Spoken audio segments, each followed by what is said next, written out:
Kimlerdir kızık için, nindidir bir lezzet alır için, dünyalık lezzeti alır için ormanga çıkıp hayvanlarını atu, yani indi hayvanlarını ötürü yağında karılar.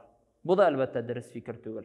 Dünyalıkta yaşaganda Allah Teala ol barlıklarını barlıkka kitirgen iken Allah Teala bu barlıklarga elbette üzüne göre bir rizıgın da bire, üzün terbiyeli de Allah Rabbimiz aytdı bit. Eğer dedi adam balaları mina tevekkel kılıp yaşasalar idi, min alarını kışlar kebek rizıklandırır idim dedi. Bundan görürge kerek Allah Rabbimiz aytdı, min di kışlarını iksiz, çiksiz rizıklandıram. Min alarını rizıklandıram. Eğer de adam balaları da tevekkel kılsalar, min de alarını şuşu kışlar kebek, hayvanlar kebek rizıklandırır idim dedi.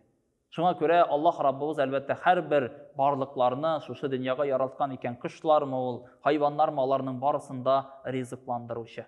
Barısında rizıklandırışı olalarını rizıklandırıp dıra. Hisapsız rizıklandırıp dıra.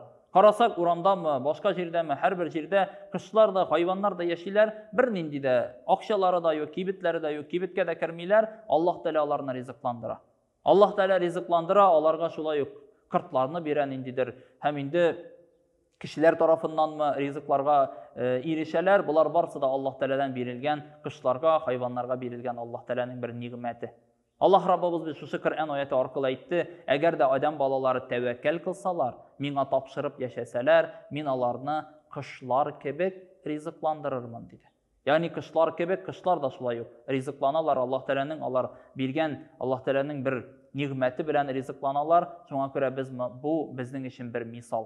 Eğer de biz tevekkel kılsak, Allah Teala'ga tapşırıp, amel kılıp, ibadet kılıp yaşasak, Allah Teala bizni de şulay yok. Bir nindi hisapsız, bir nindi karşılıklarsız, bir nindi ağırlıklarsız bizge Allah Teala rizıklarını verir.